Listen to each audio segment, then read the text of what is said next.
podcast people. I'm your host. My name is James Kennison. And I'm John Steinklauber. And this week on That Story Show, Colleen follows the rules but loses her dignity.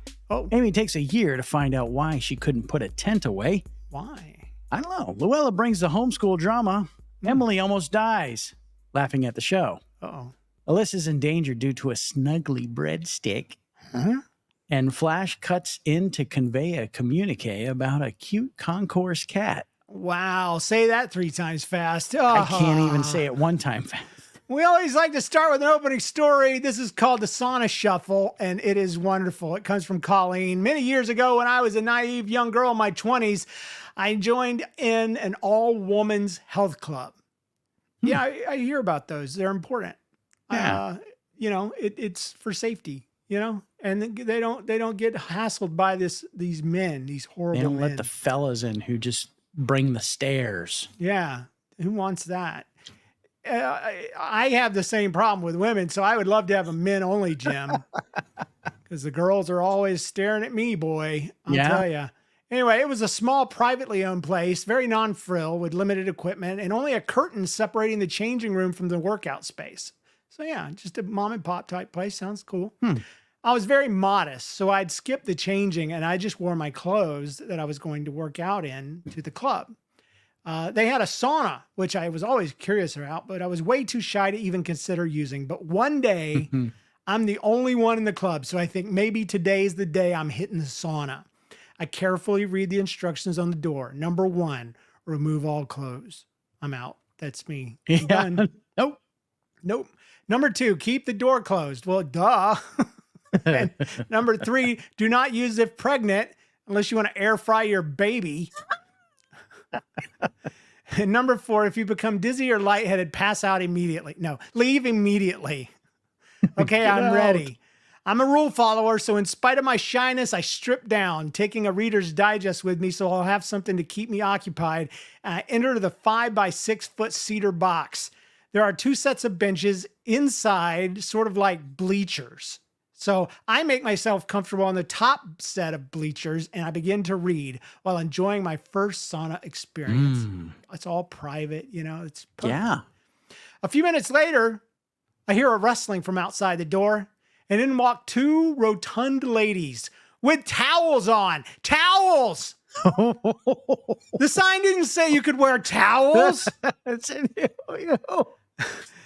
sat down on the lower bench below me and began to visit with each other, and my mind's racing. My exit is blocked by these massive women. I'm up close to the ceiling, so I'm much hotter than they are. Oh, I bet you are. No, I didn't mean that the way it sounded. I'm getting lightheaded. How do I get my skinny dipping self out of here? So I weigh my options. Was that a weight pun? Do I slither out between these 2 gargantuan toweled women, or do I sit here until I expire and bear the embarrassment of having an EMT carry me out dead in my birthday suit? I decide to live. I tore my Reader's Digest in half to cover all the important bits and pushed my way through the mass of flesh in front of me. I throw open the door, grab my clothes, dressed, and made a speedy exit, never to enter a sauna ever again. Colleen, thank you for starting our show off so right and so wrong all at the same time. Jeez. That was, I bet you those ladies in there are like, she must be European or something, right? I mean, isn't that... They were visiting about her after she left. Yeah. Did you see her? We did not I've need all seen her that. in this gym before. She's got to be European. She doesn't talk to nobody. Just when you thought an all-girls gym was safe. She felt a little too safe, if you know what I mean. Yeah. Oh, gosh. John, have you ever worked out? You ever go to a gym? Do you belong to one? Do you do that kind of thing?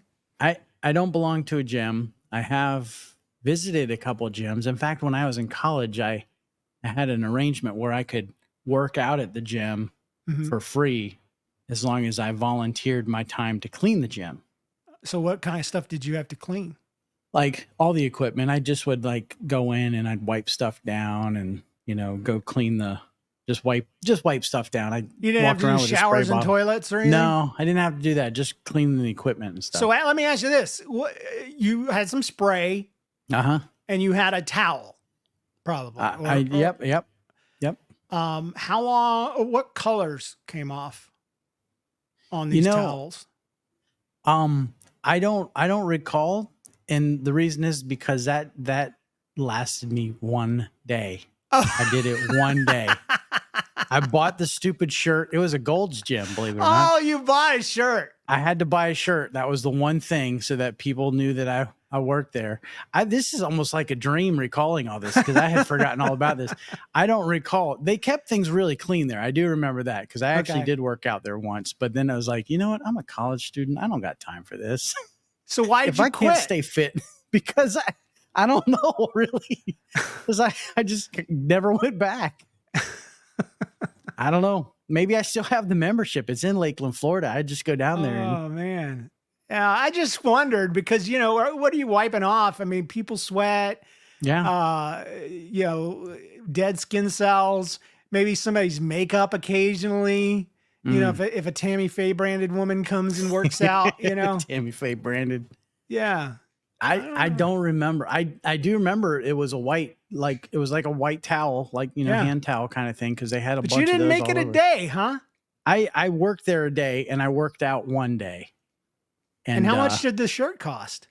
Like $15. Oh my gosh. And back in the 90s, that was a lot. Yeah. Now, at least back in the 90s, that was a cool shirt to wear. Yeah, it was kind of cool, but I didn't have the guns to fill it, so. And then we didn't stop a lot of people. I probably shouldn't have never stopped. I wore a jacket today, a piece of clothing, and somebody said, "Oh, that's a nice members only jacket." And I didn't know I had a members only jacket on.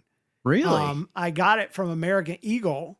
But apparently it's a members only style jacket. And they were very impressed that it had come back. I was like, I just need to get some aviators. There you go. And I'll be set. Some Bugle Boy jeans, maybe. Yeah. And, Bugle Boys. So you would wear Bugle Boy with whatchamacallit? Members only, yeah. Yeah. Or Dockers. Are those Bugle Boy jeans you're wearing? Or are not Kirklands, what did they call them? Docksiders. Yeah. Docksiders? They were Dockers? Eastlands. Yeah. I thought those were the shoes. They are. Maybe shoes. they made pants too. I don't know. No. I'm talking about pants and shoes. So we got our Eastlands with our Bugle Boy jeans.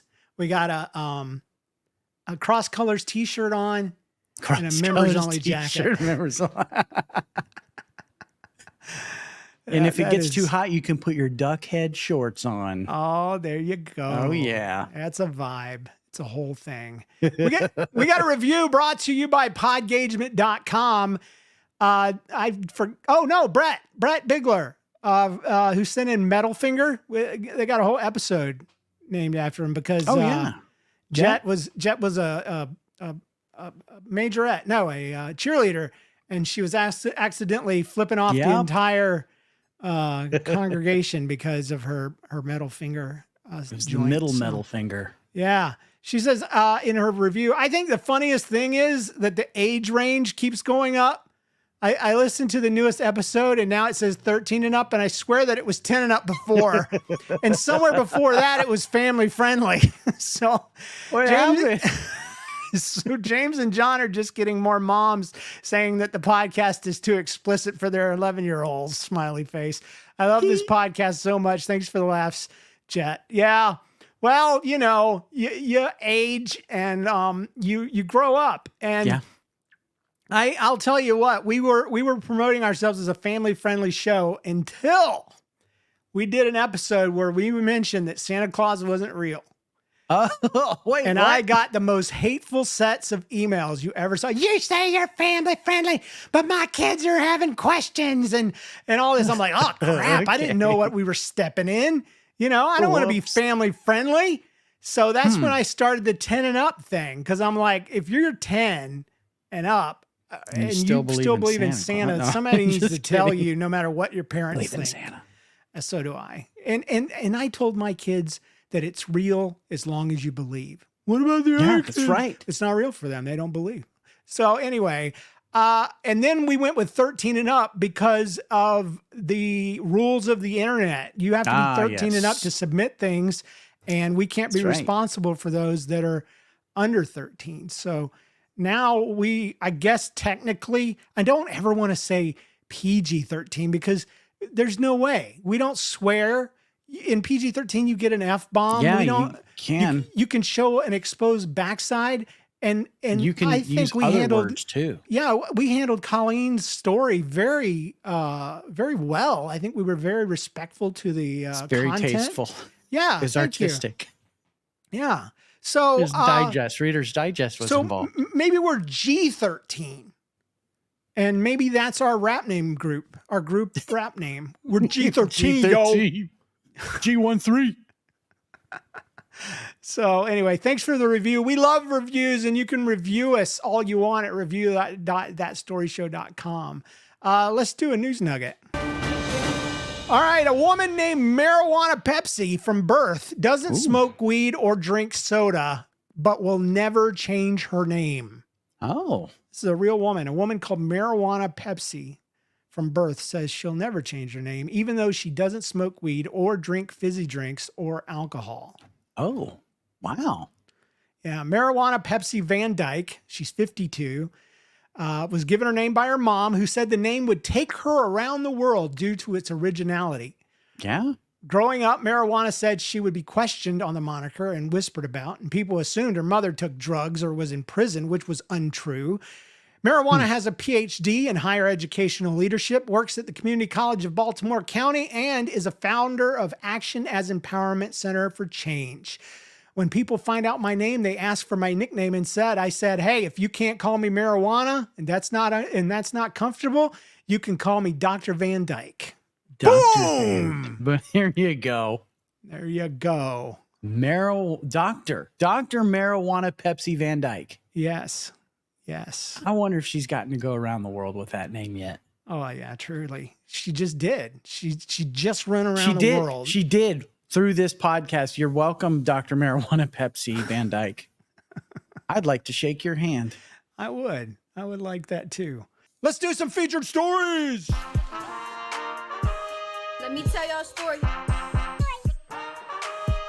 Let me tell y'all a story. All right, this is what you came for. Shut up, people. Shut up, James. Shut up, John. Yeah. It's time for Amy to talk. Oh, Amy. It's a voicemail. It's called Tough Tent. Here we go.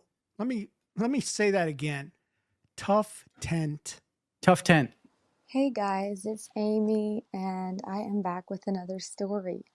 So we go camping once a year right outside of our house. All of the girls in my friend group, and we camp. Fun. And what usually ends up happening, me and my bestie clean it up. We clean up the tents, we put them where they belong. Nice. So we were cleaning up one year, and I think this was actually our first year of camping. So we had set the tents up the night before, and then the next day when we were cleaning them up, putting them back into we were rolling it up to get it back into its bag, and it did not fit. We were struggling and struggling. Welcome to and camping. Finally That's got right. it in there. And afterwards, my sister goes, one of my pillows is missing. And we were like, oh, it'll appear. It'll be fine. We did not find that pillow until next year when we went camping. We set up the tent, and we had packed a pillow into the tent. Oh, man. Into the bag. And that pillow was smushed forever.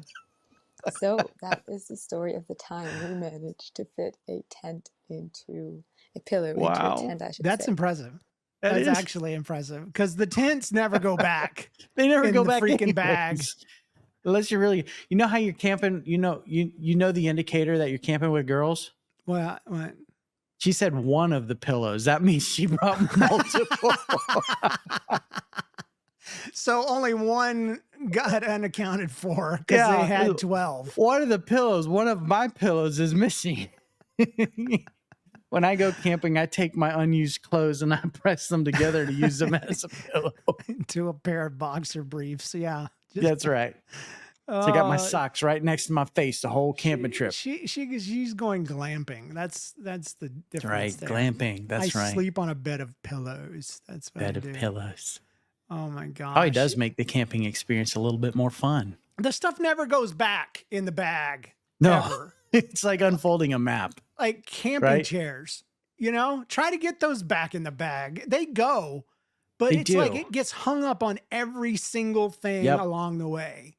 It's not like how you get it. No. As soon as you unpack it, it all unfolds and gets all I got my son this nice set of jumper cables that came in this neat little pouch. We used them the other day. Do you think they're ever going to get rolled back up tight enough to get back in that stupid bag without popping off like some sort of exaggerated slinky? No, it's not. So, I just get a bigger bag. Wasted money. I just need a pillowcase. That's almost what I'm using. You know what I'm using to hold my jumper cables? No. One of those shopping bags.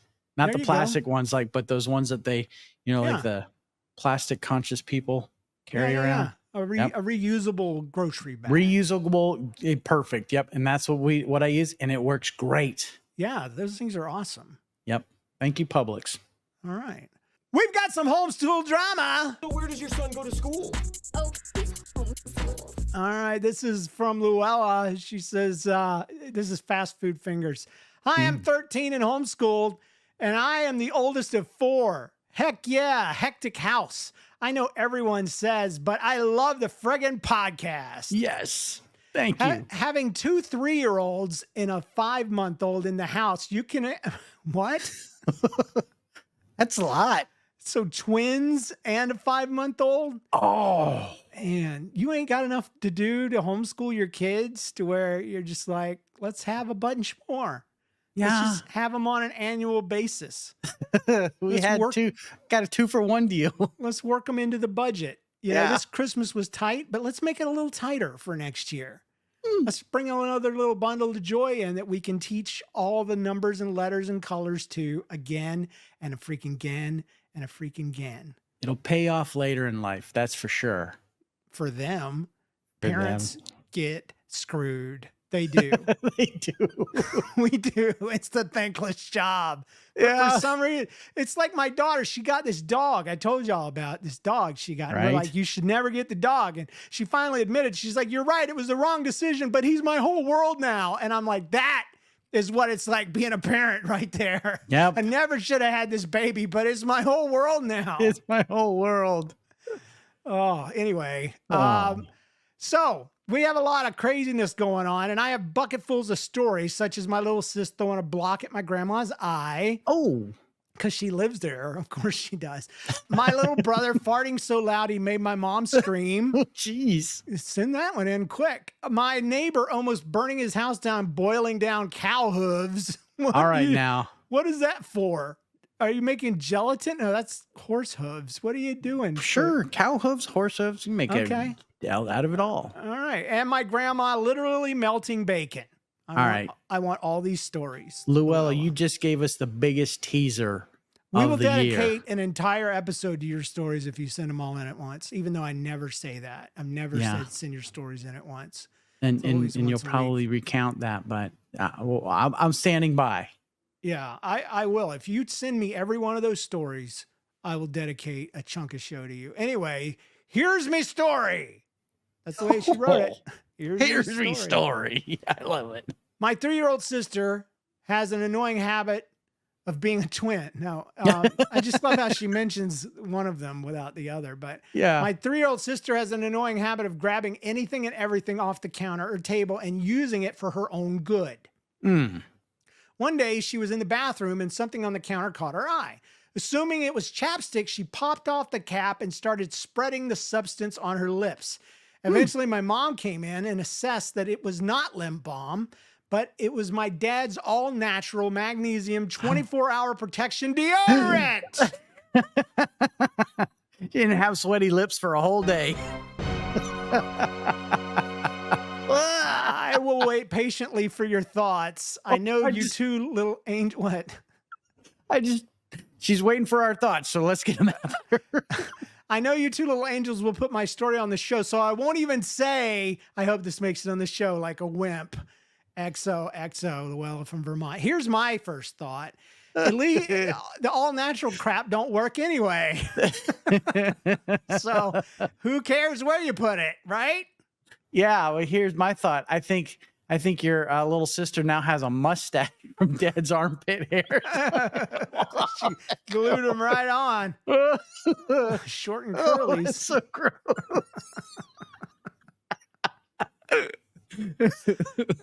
What? He's like, why does the lip balm smell so funny? It's pit stash. It's pit Pit stash. stash. That sounds like the name of a show right there. Yeah. The name of an episode. Pit stash. Oh, Luella's little pit stash this or stash. I can't talk. Forget it. I'm done. Oh, anyway, we got another voicemail. It's from Emily, spelled Emilie. What are you freaking people doing out there with your names? Emily's a perfectly fine name. It was fine the way it was.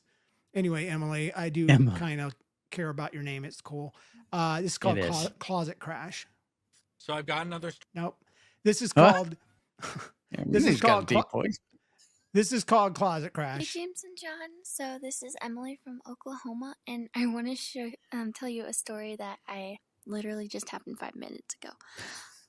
So I was listening to I don't remember what episode, but either way, James, you were talking about your wife and how she is when she's tired. And you were like, and she's some demonic baby thing or something like that. You said that.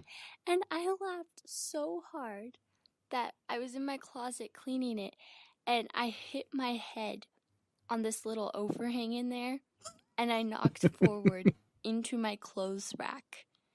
And the weight of me and all my dance recital clothes that were on that rack couldn't, like, the bar that was holding them could not handle any more weight. And it fell on top of me. Oh, no. And it hit me in the head.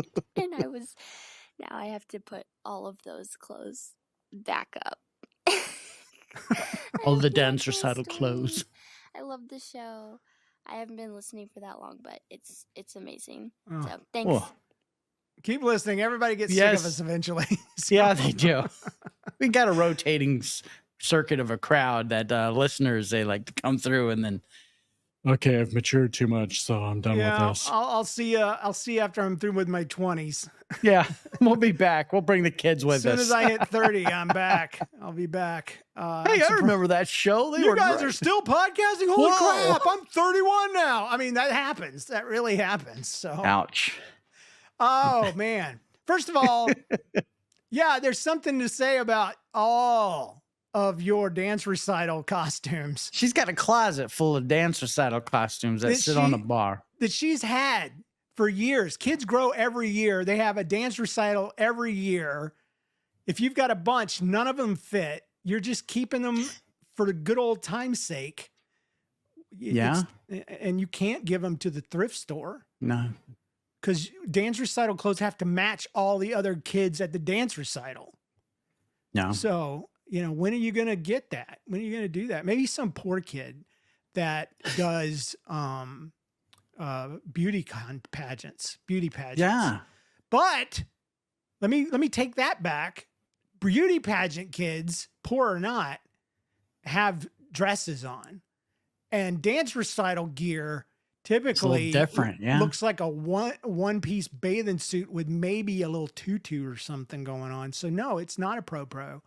I have no idea. Emily, I've got questions and no answers. So if you want to follow up with another voicemail or an email, you can do that and let us know why you have so many.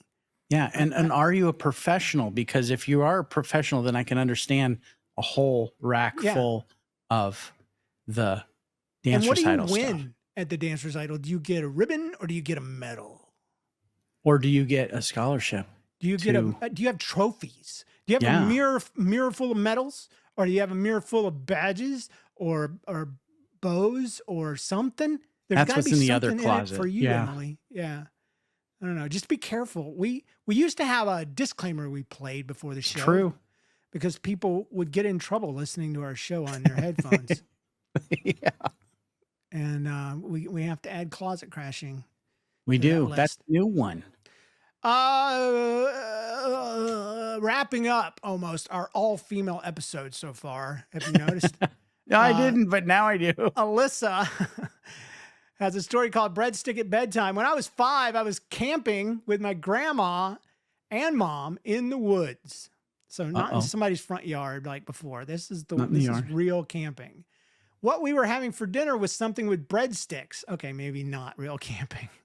Breadsticks that can camp? You can camp with breadsticks. Yeah, I guess. Unless it came from the Olive Garden. But you know, you get a bunch of guys and they're Royal Rangering around and they're cooking up a slab of meat or something. That's true. That's some true. hamburger that came from a tube, you know? That's right. A big old tube of hamburger Some meat. real beef franks that have no markings on them other than real beef franks. Yeah, and that's a product name instead of an actual description. There's no labeling at all. It's just franks. I love breadsticks. I really got attached to things easily back then. In fact, I actually struggled with hoarding useless stuff. Oh. I'm over it now, though. Congrats. I think that's every 3 to 5 year old, though. My kids never wanted to throw a single thing away. So we would go through their toy boxes and their clothes when they weren't around and get their stuff out. They never and wanted ask to throw about away it years toys. later. Like, what about that toy? That's what happened to him. Yeah, that's where all my Star Wars figures went.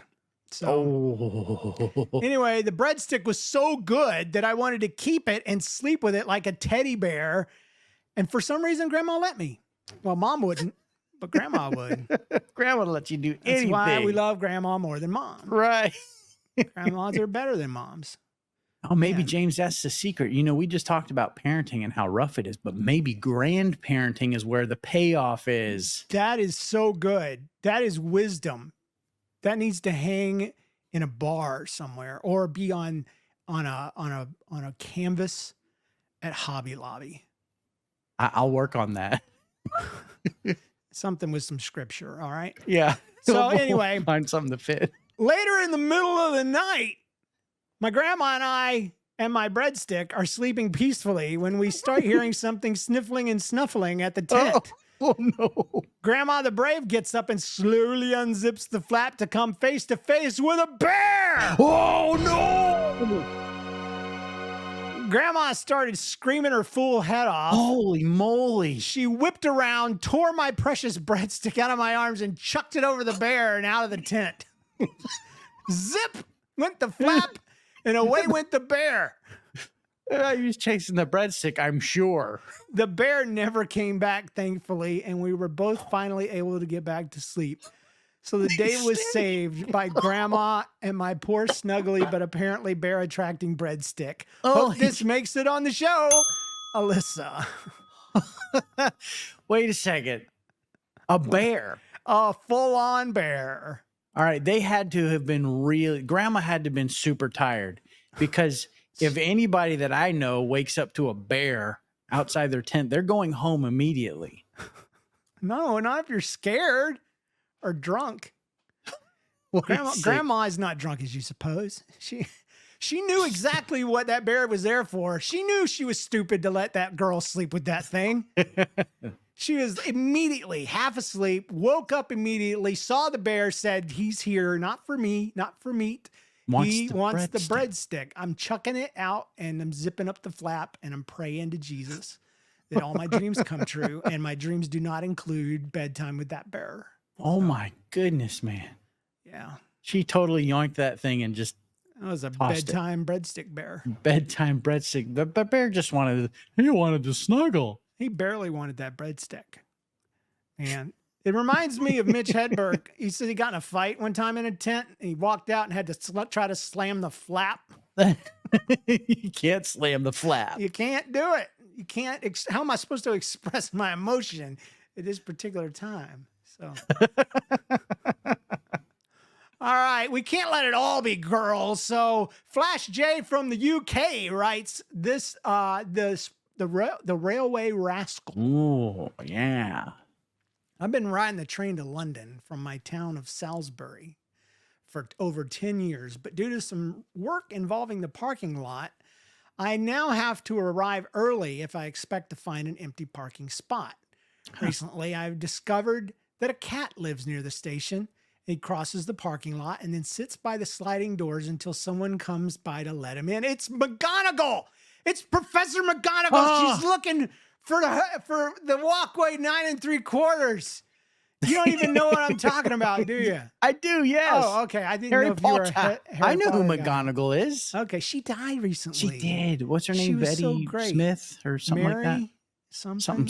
Yeah, I can't Something remember. like a little girl's name. I don't Professor know. McGonagall. Oh, she was so good. Such a great person. Yeah. Lord rest her soul. Anyway, so the cat is waiting by the sliding doors for somebody to let him in. Then she walks over to the ticket window and jumps up on the ledge. The station manager will open the little sliding door and put a few kibbles into the metal tray, and the cat will chase and swipe on the smooth surface trying to catch the kibbles. This can amuse both the station manager and the people in the queue for a good long while before Station Cat has to move over and let a human approach the window. After he's had his food, he goes back the way he came and continues his neighborhood patrol or whatever cats do. Like I said, I arrived early when I went in, and I could see that Station Cat was sitting in the middle of the station concourse. That was the word I was looking for earlier, by the way, John. Oh, concourse. Concourse, yes. But there was no one at the ticket window yet. He wasn't actually queuing up, but sitting patiently while waiting for the station manager to open the little ticket office window. I usually have something to eat on my long commute, like a small sandwich or a mini meat pie. My, isn't he British? I like it. So feeling sorry for the cat, I tore off a bit of my ham from my roll and I offered it to him. He cautiously approached me and accepted the ham and even let me pat his head. And I said, that ought to hold you till the whole office opens. And then I went through the gate and I looked back and he was still watching me closely. So I waved and said, have a good day, Station Cat. Cheerio. Nice. I looked back the way I was going and nearly ran into the station manager, who was rolling his eyes at me. He pointed at the cat and said, he's already had his brekkie and tea ain't for hours. Oh, man. Did I do okay? That's the way he spelled it. Yeah. I didn't want He's to already upset. had his brekkie. I didn't want to upset either of them, so I said, sorry, and I ran off to get my train. It made me chuckle to think Station Cat comes back several times a day to get his tea or his 11sies. 11sies. I wonder if his owner even knows about it. Hopes it makes it on the shows. Cheers, Flash from the UK. I thank you, Flash. You know what I heard about the people in the UK? What? Is their faucets on their sinks are jacked up. They have a hot faucet and a cold tap. They call them taps, first of all, not faucets. Really? But they have two individual ones. And so the way I heard about this is this guy I watch on YouTube. He talks about the 12 years that he has spent in America and the things he couldn't do without. And one of them was adjustable sink faucets. Because apparently over there, you turn on the hot water and you wash your hands as fast as possible before they burn off. And then you turn on the cold water and just kind of splash your hands between them to get some semblance of a decent amount of water. In the tub, no big deal, because you can micromanage each amount of water. But in the sink, I just want to tell you British people that here in the States, they make a converter. They do that connects to both and will blend the two taps together on a little thing. So you can have the kind of taps that we have here, because it is wonderful to be able to switch from not so hot, you're burning your fingers off, into a warm enough to pat your face down with. So I just want to let you guys know, if you need a YouTube link to that guy or an Amazon link to the product, let me know. And I included a picture of Station Cat. Did you see him there? I see Station Cat. He's I guess it's a she because it looks like a calico. Got a little orange and a little gray and black tabby there. Yeah, and he's sitting Station inside the Cat. window waiting for kibbles for his food in the little tray that you pass money through. So I guess that's the trick is he just waits for that slot to open and goes for it. We'll make sure to put that up on Patreon for our supporting listeners.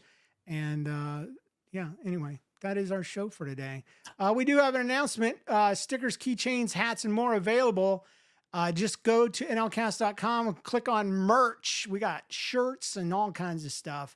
Yeah. And we got a wedding theme show coming up soon, November 21st, hashtag Yes. wedding. I had a lady.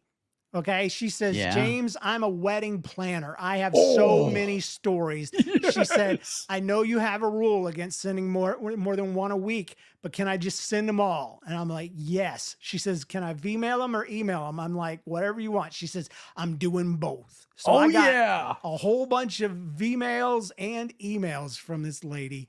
And, but we don't have enough for a show yet. So you still got time between now and November 1st when we do the wedding theme show. If you have a funny story, a crazy story, a creative story, it doesn't have to be drop dead funny. We just want to hear your wedding story for the wedding theme show. This podcast is possible because of our supporting listeners on Patreon. Supporting listeners get ad-free listening swag and a weekly bonus podcast called Stuff That Didn't Fit on the Show. Try it out free for 7 days today. Go to thatstoryshow.com and click support for all the options. Welcome and thanks to our producers, James Spengler, Carrie Wright, and Christopher Tynan. Guys, it's time to get out of here. Do you have a story that you'd like featured on a future episode? Submit your story at thatstoryshow.com where you can type it out or talk it out. And while you're there, join our mailing list for the latest episodes. Please take a moment, leave a review on iTunes or Spotify. And remember, when something weird, annoying, embarrassing, or painful happens to you, don't get stressed, don't get depressed. Just think, hey, this belongs on That Story Show. And if you're missing your pillow, it's probably somewhere. It's probably in your tent. That's right. All right, let's see what I can do here. Yeah. The podcast machine was once as good as a Slurpee, but then there were more crashes than a demolition derby. So we asked for your help to raise some funds and replace it. We knew that you were great, but you all turned out amazing. We reached our goal in 3 days, and all thanks to these list of great people that I am about to release. Deborah Sims, Christine Diedrich, and Monique Barber. Richard Jervis, Travis Reason, and Matthew Byler. Aaron Hill, Carrie Wright, and David Kennison.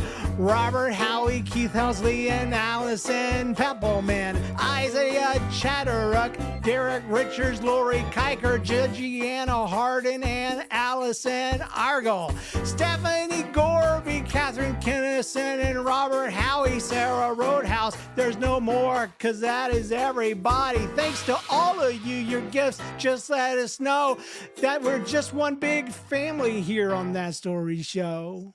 Yes. I love it. Thanks, everybody, for the new computer. We love you. God bless. Bye.